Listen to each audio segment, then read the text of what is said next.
40여 년의 침묵. 서울 한복판의 작은 아파트에서 김정수와 박영희는 40여 년을 함께 살았다. 그들의 결혼 생활은 누구나 부러워할 만큼 평탄해 보였다. 정수는 성실한 회사원으로 가족을 위해 묵묵히 일했고 영희는 현명한 주부로서 집안을 꾸려나갔다. 두 아이를 키우며 손자까지 본 이들은 주변 사람들에게 모범적인 부부로 여겨졌다. 하지만 정수가 65세 정년퇴직을 하던 날 영희는 처음으로 남편과 단둘이 마주 앉아야 한다는 사실을 깨달았다.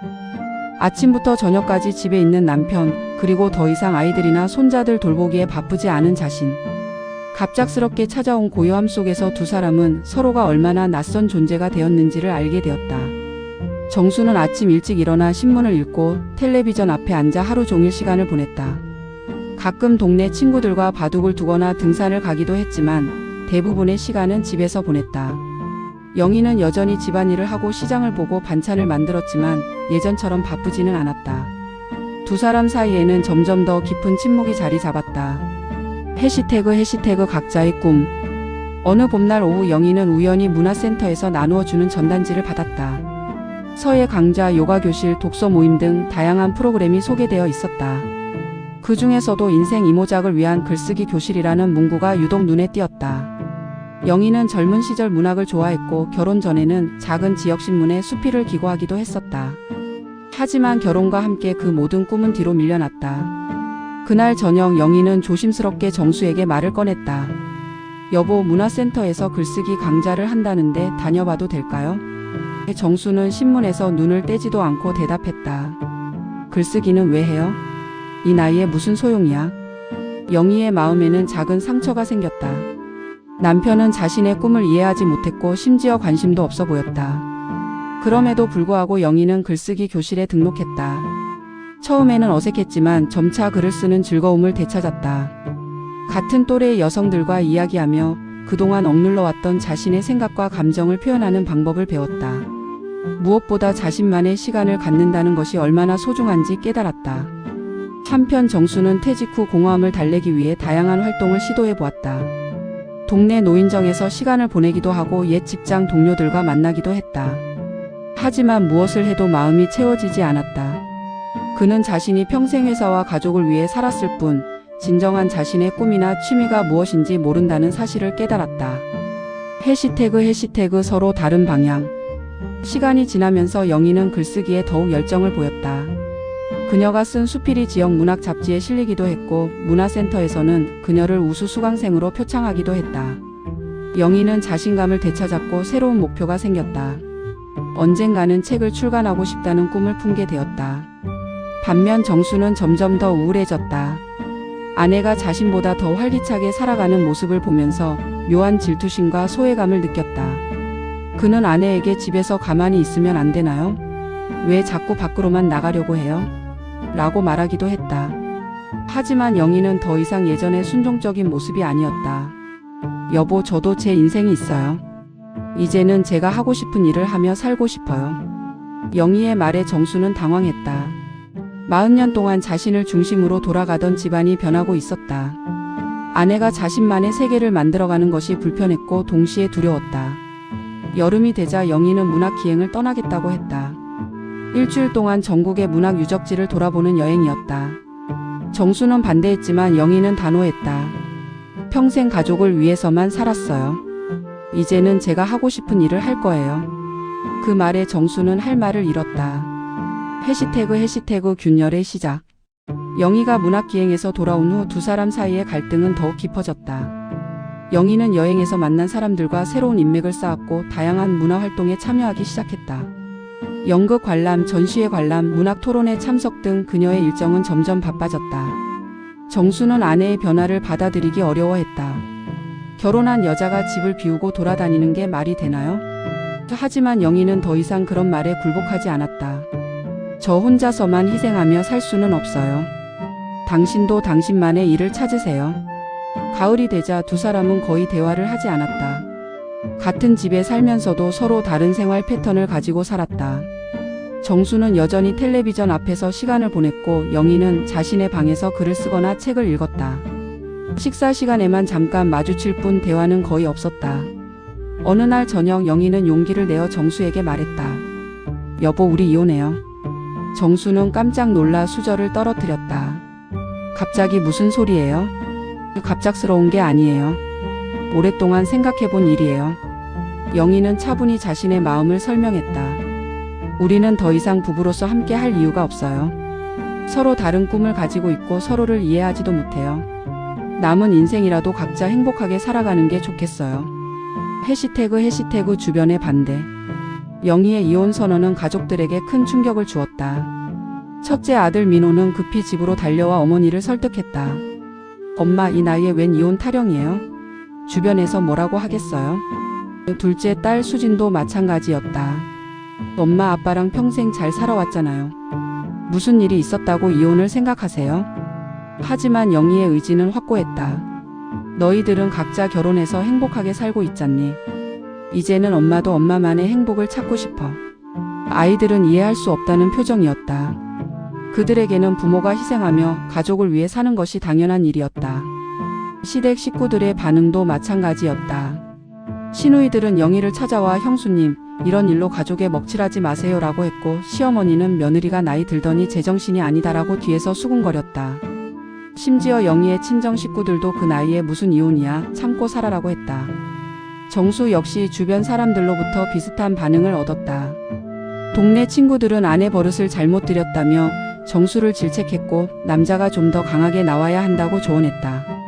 하지만 정수는 영희의 단호한 모습 앞에서 무력감을 느꼈다. 해시태그 법정에서의 만남. 결국 두 사람은 법정에서 이혼 조정을 받게 되었다. 조정위원은 40년을 함께 사신 부부가 이 나이에 이혼을 하시려는 특별한 이유가 있나요? 라고 물었다. 영희는 침착하게 대답했다. 서로 다른 인생을 살고 싶어서입니다. 더 이상 함께 있을 이유를 찾을 수 없어요. 폭력이나 불륜 같은 문제는 없었나요? 없었습니다. 다만 우리는 더 이상 부부로서의 역할을 하지 못하고 있어요. 각자의 방에서 각자의 생활을 하며 살고 있죠. 정수는 여전히 이혼을 원하지 않았다. 저는 아내와 계속 함께 살고 싶습니다. 제가 뭔가 잘못했다면 고치겠습니다. 하지만 영희는 고개를 저었다. 잘못한 게 아니에요. 우리는 그저 서로 다른 사람일 뿐이에요. 조정위원은 두 사람에게 충분한 시간을 두고 다시 생각해보라고 했지만 영희의 의지는 변하지 않았다. 몇 차례의 조정을 거쳐 결국 협의 이혼이 성립되었다. 재산 분할과 위자료 문제도 원만하게 해결되었다. 영희는 아파트를 정수에게 주고 자신은 작은 원룸으로 이사를 갔다. 해시태그 새로운 시작. 이혼 후 영희의 삶은 완전히 달라졌다. 작은 원룸이었지만 온전히 자신만의 공간이 생겼다는 것이 무엇보다 기뻤다. 그녀는 벽에 자신이 좋아하는 그림을 걸고 책상 위에는 늘 책과 원고지를 두었다. 아침에 눈을 뜨면 누구의 눈치도 보지 않고 자신만의 일정을 계획할 수 있었다. 영희는 문화센터에서 글쓰기 강사로 활동하기 시작했다. 자신과 비슷한 처지의 중년 여성들에게 글쓰기를 가르치며 그들의 이야기를 들어주는 일이 보람찼다. 많은 여성들이 영희처럼 자신만의 인생을 찾고 싶어 했지만 용기를 내지 못하고 있었다. 선생님, 정말 후회 안 하세요? 한 수강생이 물었다. 영희는 미소를 지으며 대답했다. 후회요? 왜 더 일찍 결정하지 못했나 하는 후회는 있어요. 그녀는 자신의 경험을 바탕으로 수필집을 출간하기도 했다. 60에 시작한 나의 인생이라는 제목의 책은 많은 중년 여성들에게 용기를 주었다. 한편 정수는 처음에는 혼란스러워했지만 점차 자신만의 생활 리듬을 찾아갔다. 아내 없는 집은 적적했지만 동시에 자유로웠다. 그는 평소 관심 있었던 사진을 배우기 시작했다. 카메라를 들고 전국을 다니며 풍경을 찍는 일이 즐거웠다. 정수는 사진 동호회에 가입하여 비슷한 취미를 가진 사람들과 교류했다. 그 중에는 자신처럼 황혼 이혼을 한 남성들도 있었다. 처음에는 당황스럽지만 나중에는 오히려 자유로워져요라고 한 동호회 회원이 말했다. 해시태그 아이들의 변화. 처음에는 부모의 이혼을 반대했던 아이들도 시간이 지나면서 생각이 바뀌었다. 민호는 어머니의 달라진 모습을 보고 놀랐다. 엄마가 이렇게 밝을 수 있구나 싶었다. 예전에는 항상 가족들 눈치를 보며 조심스럽게 살던 어머니가 자신감 넘치는 모습으로 변한 것이다. 수진도 마찬가지였다. 엄마, 요즘 정말 젊어 보이세요. 뭔가 활기가 넘치는 것 같아요. 영희는 딸의 말에 기뻤다. 그동안 억눌러 살았던 게 많았나 보구나. 이제는 하고 싶었던 일들을 다 할 수 있어서 좋아. 정수 역시 사진 취미를 시작한 후로는 예전보다 훨씬 활동적이 되었다. 전시회를 열기도 하고 사진 잡지에 작품을 투고하기도 했다. 아이들은 부모가 각자의 분야에서 성취를 이루는 모습을 보며 오히려 자랑스러워했다. 처음에는 세상에 이런 일이 어디 있나 싶었는데 지금 보니 엄마 아빠가 더 행복해 보여요. 민호가 동생에게 말했다. 맞아. 예전에는 둘 다 무기력해 보였는데 이제는 정말 살아있다는 느낌이야. 해시태그 사회의 시선. 하지만 여전히 주변의 시선은 차가웠다. 동네 사람들은 영희와 정수를 보며 수군거렸다. 그 나이에 이혼을 하다니 자식들 면목이 서겠어. 요즘 늙은이들 버릇없다는 식의 말들이었다. 하지만 영희와 정수는 더 이상 그런 시선에 신경 쓰지 않았다. 영희는 강의에서 이런 이야기를 했다. 나이가 들었다고 꿈을 포기할 이유는 없어요. 오히려 이제야 진짜 내가 원하는 삶을 살 수 있게 된 거죠. 그녀의 말에 많은 수강생들이 공감했다. 정수도 사진 동호회에서 이혼이 꼭 불행한 일만은 아니더라고요. 새로운 시작이 될 수도 있어요 라고 말했다. 점점 더 많은 사람들이 황혼 이혼을 이해하기 시작했다. 언론에서도 황혼 이혼 현상에 대해 관심을 보이기 시작했다. 평균 수명이 늘어나면서 60대 이후에도 20-30년의 시간이 남아있다는 것이다. 그 긴 시간을 불행하게 보내기보다는 새로운 인생을 시작하는 것이 더 현명할 수도 있다는 인식이 퍼지기 시작했다. 해시태그 1년 후. 이혼한 지 1년이 지났을 때 영희와 정수는 우연히 길에서 마주쳤다. 둘 다 예전보다 훨씬 건강해 보였고 표정도 밝았다. 잠깐 인사를 나누었는데 서로에 대한 원망이나 후회는 없어 보였다. 어떻게 지내세요? 정수가 물었다. 잘 지내요. 요즘 2번째 책을 준비하고 있어요. 당신은요? 저도 잘 지내요. 다음 달에 사진 전시회를 열 예정이에요. 두 사람은 서로의 근황을 간단히 나눈 후 헤어졌다.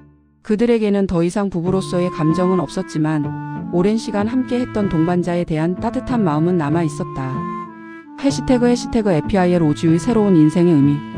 황혼 이혼은 더 이상 특별한 일이 아니게 되었다.